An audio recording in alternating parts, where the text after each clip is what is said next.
Bienvenidos a El Derecho es Tendencia. Soy el abogado José Lobo Velázquez. Hoy tenemos entre manos una decisión bastante significativa. En este espacio, exploramos el mundo del derecho venezolano. Desglosamos sentencias, conceptos legales, de manera que todos podamos entenderlos. Buscamos que tanto colegas abogados como cualquier persona interesada en nuestras leyes comprendan las decisiones judiciales y sus implicaciones prácticas. Es un esfuerzo, pedagógico para acercar el derecho. Exactamente. La idea es tomar estas decisiones judiciales que a veces parecen, muy complejas y sacarles la esencia, ¿no? Entender por qué se decidió así y no de otra forma. ¿Y qué significa eso para los derechos de la gente, de las empresas? Hoy tenemos un caso muy interesante, decidido por la Sala Constitucional del Tribunal Supremo de Justicia. Se trata de una acción de amparo constitucional. Para quienes no son abogados, expliquemos rápido. El amparo es como una vía legal especial, muy rápida, para proteger derechos fundamentales cuando uno cree que una autoridad los ha violado. Y en este caso, fíjate, el amparo surge de una situación que es bastante común, la verdad, pero con unas aristas legales complejas. Es una disputa por un vehículo, uno vendido bajo esta figura de venta con reserva de dominio, y todo esto en medio de una investigación penal. O sea, se complica la cosa. Así es. Vamos a analizar cómo la Sala Constitucional interpretó los derechos de propiedad, el debido proceso, frente a decisiones de tribunales penales inferiores. Tribunales que habían ordenado entregar el vehículo a quien, no figuraba como propietario en los registros. Nuestra misión hoy, desentrañar el razonamiento detrás de este fallo y entender por qué es relevante. Vamos a ello. Perfecto. Empecemos por ubicar la decisión como siempre. Primero, la decisión viene de la máxima instancia en materia constitucional en Venezuela, la Sala Constitucional del Tribunal Supremo de Justicia. Fue dictada el 6 de agosto de 2025.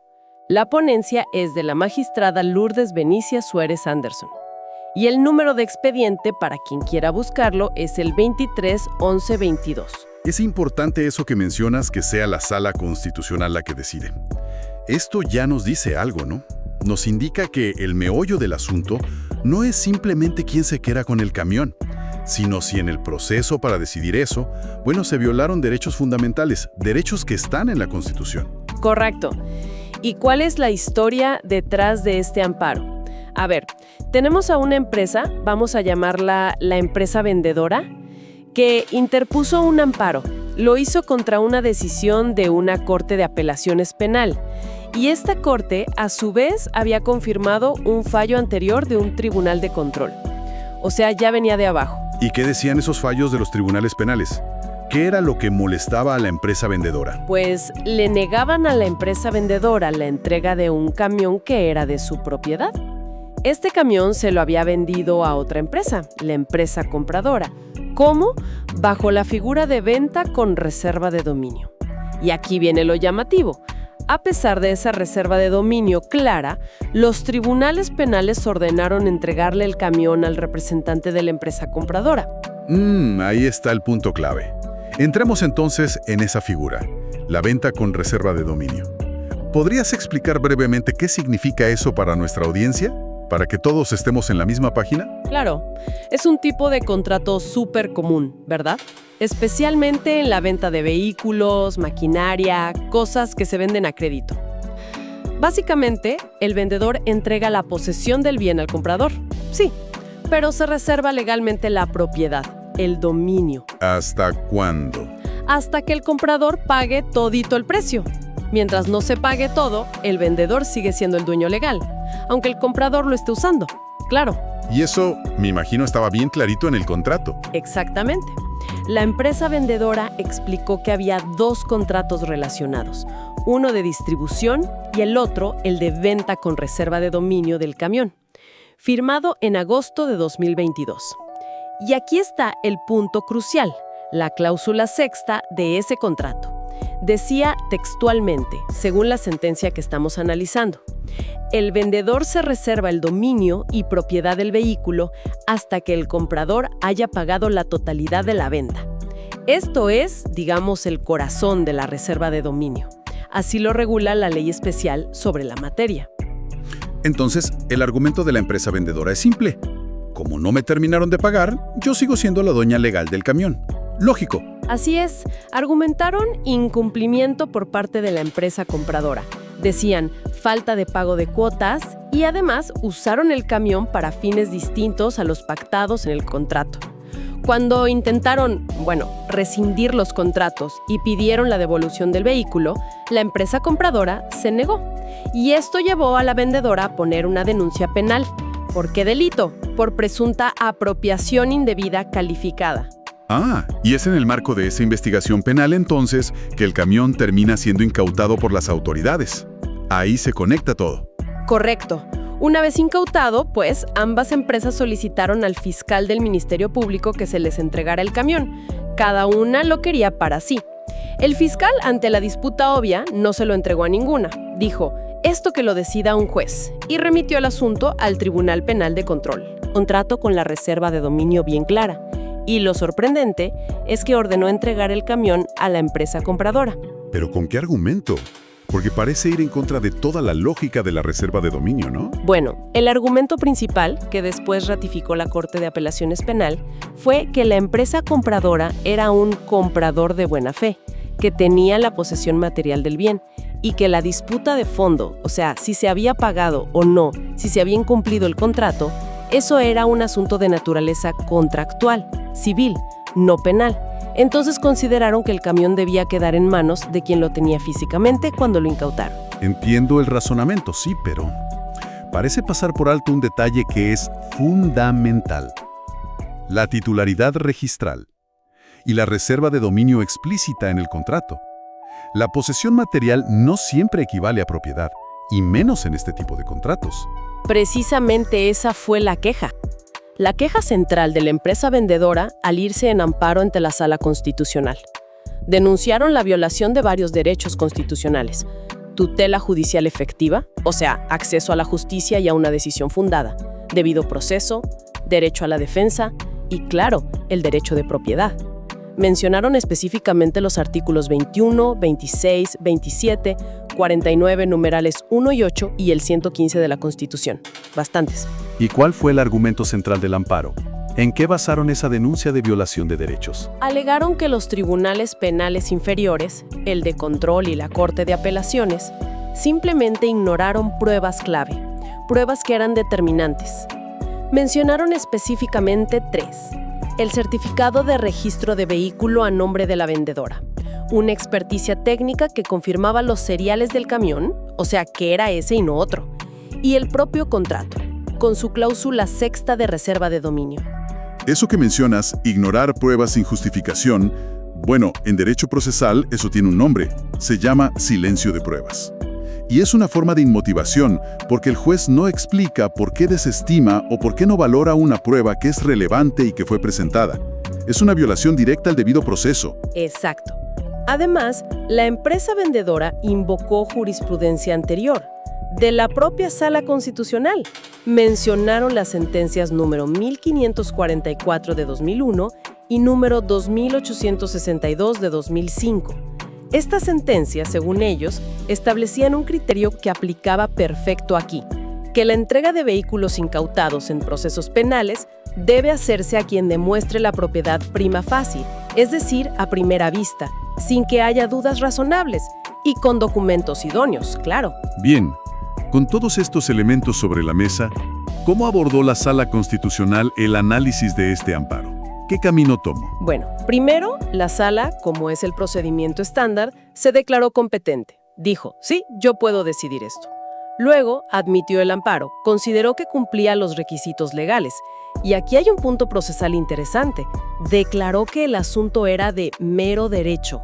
¿Qué implica eso? ¿Qué significa que sea de mero derecho? Para que lo entendamos todos. Significa que la Sala consideró que la controversia se podía resolver estudiando únicamente los documentos y los argumentos que ya estaban en el expediente. No hacía falta más nada. No era necesario convocar una audiencia oral, ni abrir un nuevo periodo para presentar pruebas. ¿Por qué? Porque la discusión era puramente jurídica. Era sobre cómo interpretar y aplicar las normas, la Constitución, a los hechos que ya estaban claros y establecidos en el expediente. Esto permite una decisión más rápida, ¿entiendes?, para restituir derechos cuando la violación parece evidente del análisis legal sin más demoras. Entendido. Es una forma de agilizar la protección constitucional. Cuando la disputa no es sobre hechos nuevos, sino sobre la aplicación del derecho a hechos ya conocidos. ¿Y cuál fue la conclusión de la sala sobre el fondo del asunto? ¿Le dio la razón a la empresa vendedora? Sí. La Sala Constitucional, con la ponencia de la magistrada Lourdes Benicia Suárez Anderson, le dio la razón a la empresa vendedora. Determinó que la Corte de Apelaciones Penal, al confirmar la decisión del Tribunal de Control, sí había vulnerado los derechos constitucionales que se alegaban. Fue contundente. ¿Y cuál fue el eje central de ese razonamiento? ¿Cómo desmontó la sala el argumento de los tribunales inferiores? ¿El de la buena fe y la disputa civil? El razonamiento es clave, sí. La sala reconoció algo. Dijo, es verdad, la disputa de fondo sobre si se cumplió o no el contrato de venta con reserva de dominio es efectivamente un asunto civil. Eso debe resolverse en tribunales civiles. Sin embargo, aclaró, y aquí está el kit, que una cosa es esa disputa contractual y otra cosa muy distinta es a quién se le devuelve provisionalmente un bien que ha sido incautado durante un proceso penal. Claro, es una distinción fundamental. La devolución de un bien incautado en un proceso penal se rige por normas procesales penales. Y por criterios específicos para esa medida. Exactamente. La sala enfatizó que su propia jurisprudencia, la que había citado la empresa vendedora y otras más, es clara, es constante en esto. La entrega provisional de un bien incautado procede a favor de quien demuestre fehacientemente la titularidad del derecho de propiedad. Y ojo, sin que existan dudas al respecto sobre esa titularidad.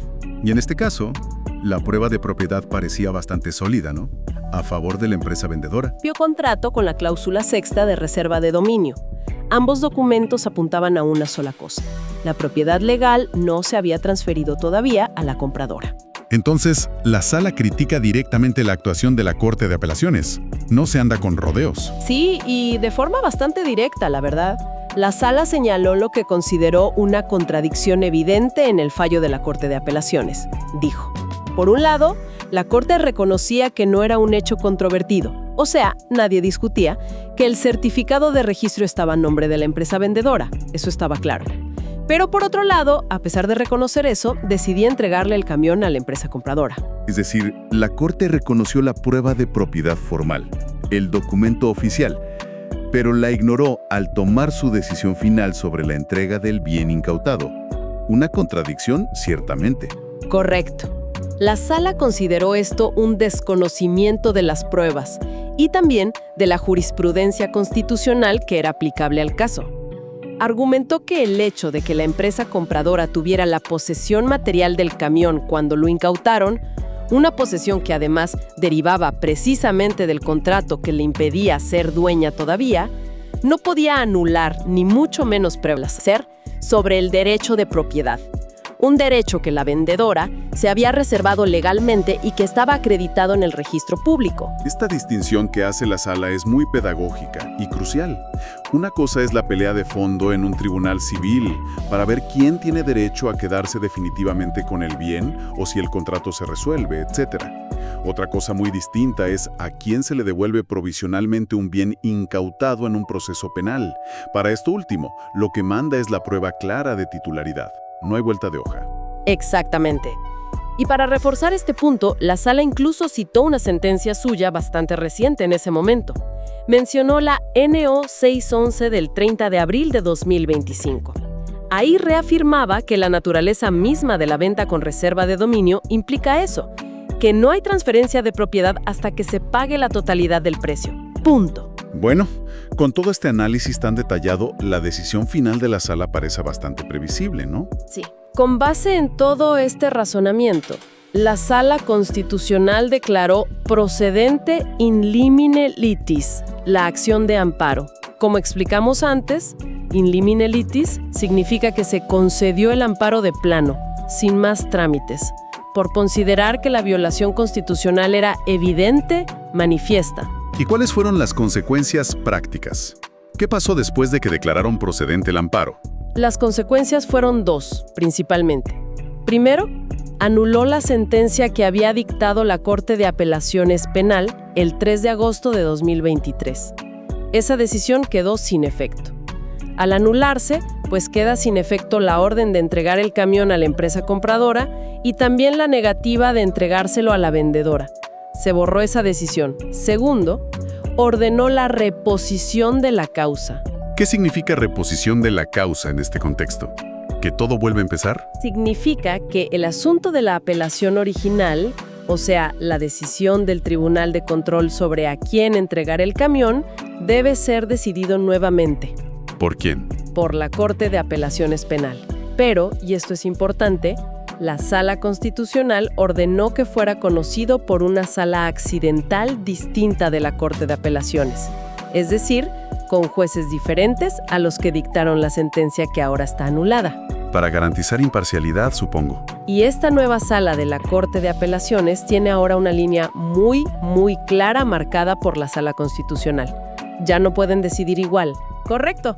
La nueva sala debe dictar una nueva decisión sobre esa apelación, sí, pero esta vez sin incurrir en los vicios señalados por la Sala Constitucional. Tiene que valorar adecuadamente la prueba de propiedad, el certificado de registro, el contrato de reserva de dominio y tiene que aplicar la jurisprudencia constitucional sobre entrega de bienes incautados. Tendrá que pronunciarse otra vez sobre si procedía o no la entrega del vehículo a la empresa vendedora, pero ahora ajustándose a derechos según los criterios de la Sala Constitucional. Es un claro ejemplo de cómo funciona el amparo constitucional, como un mecanismo de control sobre las decisiones de otros tribunales, incluso tribunales superiores, como una Corte de Apelaciones, cuando se considera que han vulnerado derechos fundamentales.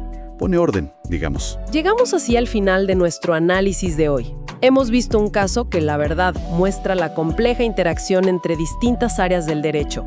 El contractual civil con la venta con reserva de dominio, el penal por la denuncia de apropiación indebida y la medida de incautación, y finalmente el constitucional a través del amparo. Todo mezclado.